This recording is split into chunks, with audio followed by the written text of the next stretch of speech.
Kreischer is going to get his own TV show called Free Bert. It's about a shirtless comedian, party legend, and perpetual wild card, Bert Kreischer. So he's playing an exaggerated version of himself that probably won't be that exaggerated. He finds himself in uncharted territory when his daughters are accepted to an elite Beverly Hills private school. When his unbridled antics turn his family into outcasts, he decides to put on a shirt and stifle his true nature to better fit in. His comedy is very funny. I do like his podcast, even though he interrupts people incessantly. I think that this could be very good as long as we get different writers or directors from The Machine. I didn't hate The Machine, but it could have been better. That was a film that he was in. Having said that, yeah, this could be fun. Let's do it up. And you got to have Tom Segura in it. Speaking of Tom Segura, he's going to be doing his own film since he already did first season of his television show. But the film is going to be called El Tigre. It's entering into production in New Mexico this summer, and it follows Jeff, played by Tom Segura, and his friends as they head down to Mexico, only to discover the hard way that Jeff is a dead ringer for the infamous cartel leader El Tigre, who's gone missing. After being captured by rivals and then rescued by El Tigre's forces, Jeff has to pretend to be their ruthless leader until he can find his friends and a way home. Very funny plot.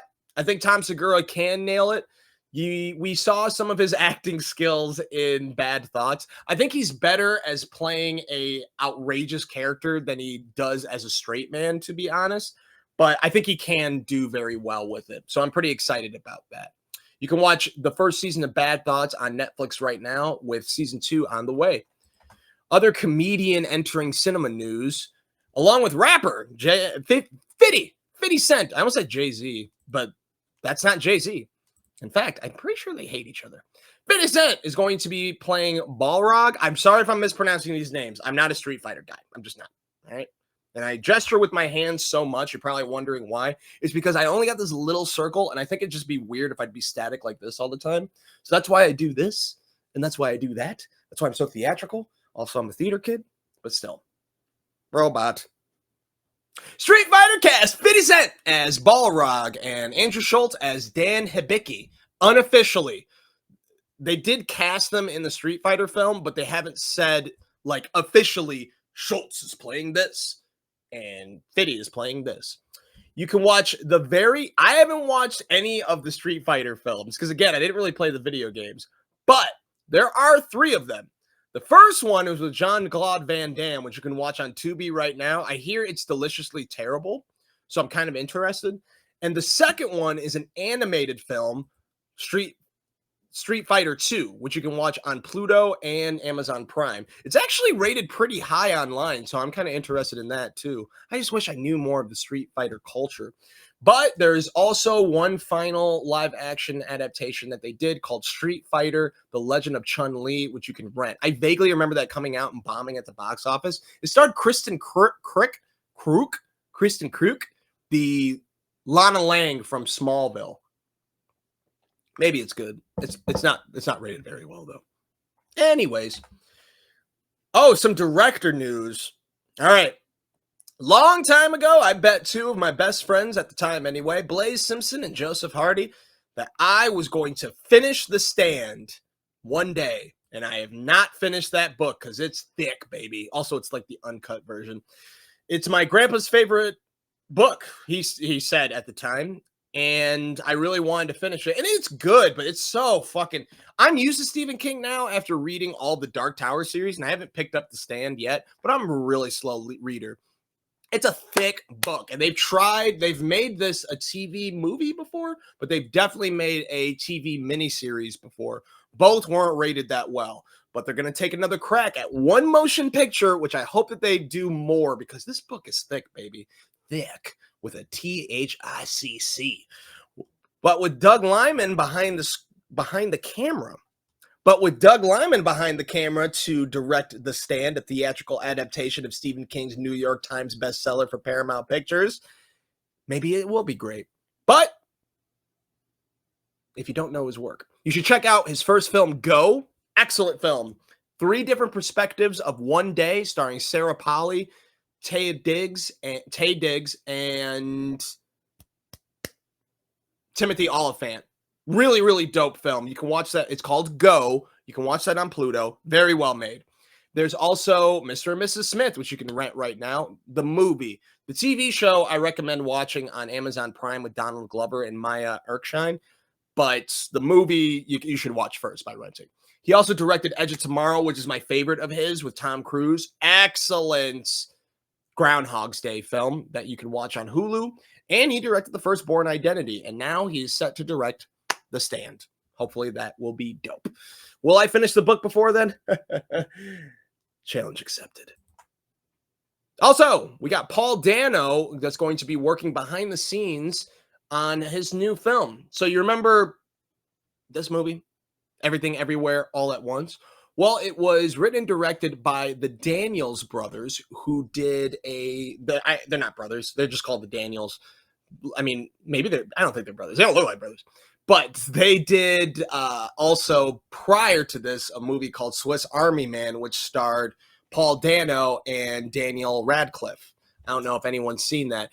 It was pretty high rated. I thought there was too much like flatulence. I didn't really like it that much, but a lot of people really enjoyed it, and you can watch it yourself and be the judge yourself. I think you could rent it right now. But they also directed the Turn Down for What music video and Everything Everywhere All at Once. And they won Academy Awards for it. But now they're not writing and directing their next film. They're producing a high concept original comedy.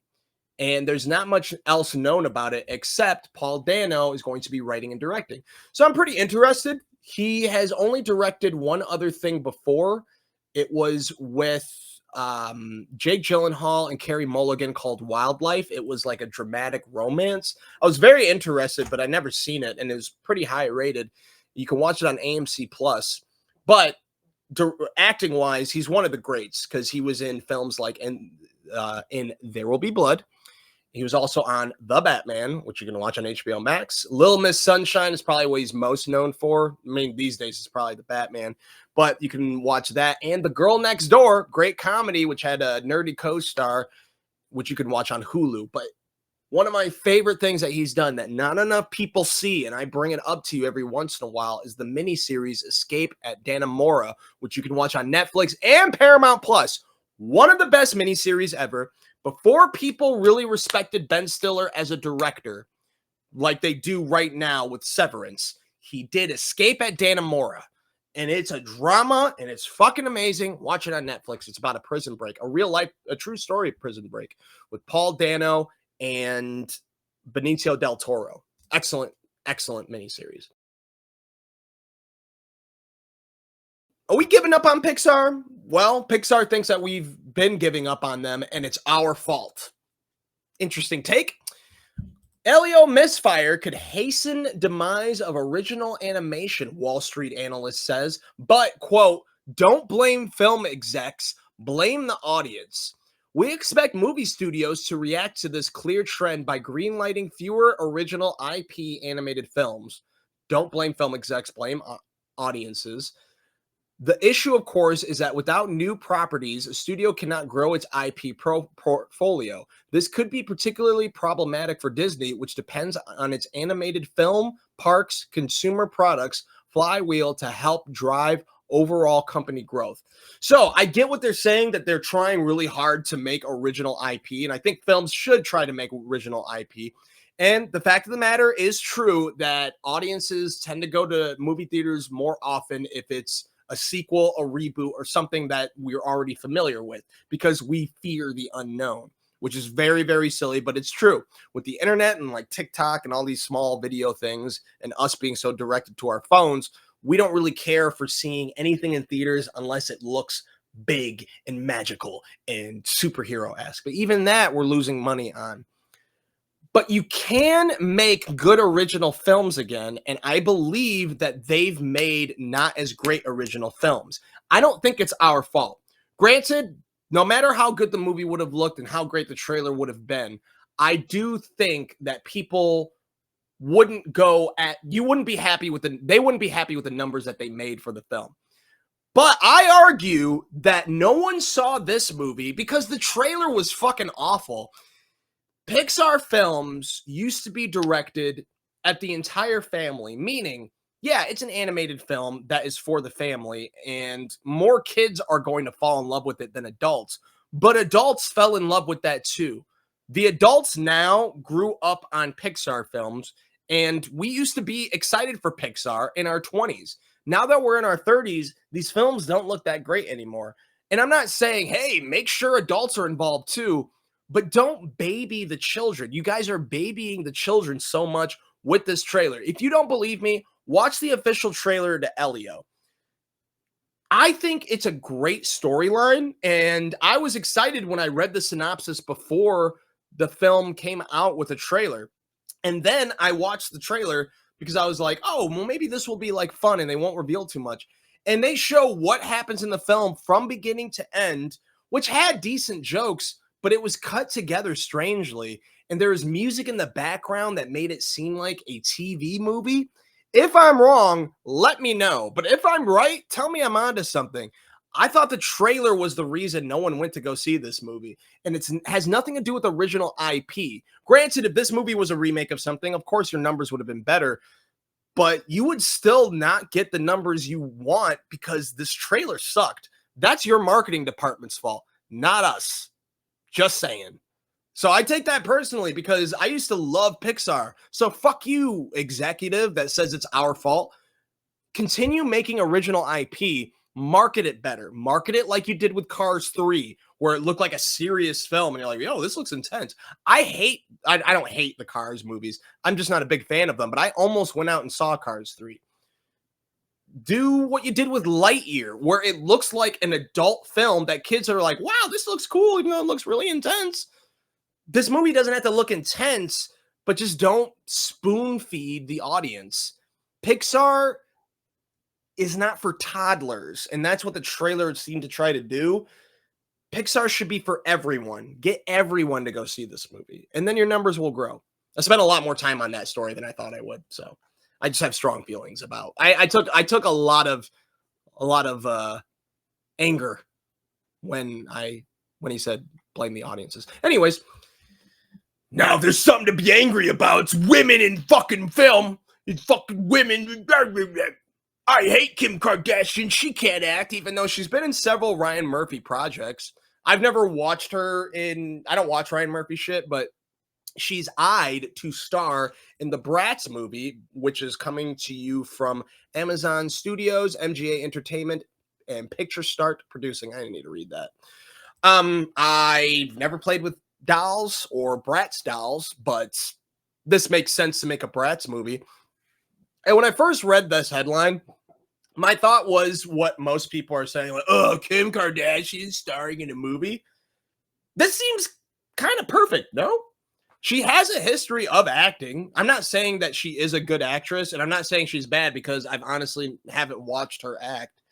I've seen one of her films, but that was more of a documentary. Having said that, this seems perfect. As long as she can, she really don't need to do like an Oscar-winning performance to play a live-action Bratz person. I just hope they don't try to recreate Barbie too much. I mean, you can take a lot of notes from that, but I think this could work. And I don't know, it's a good test for her. She just became a lawyer, so why not star in your own movie? Take over the world, Kim. I ain't mad at you.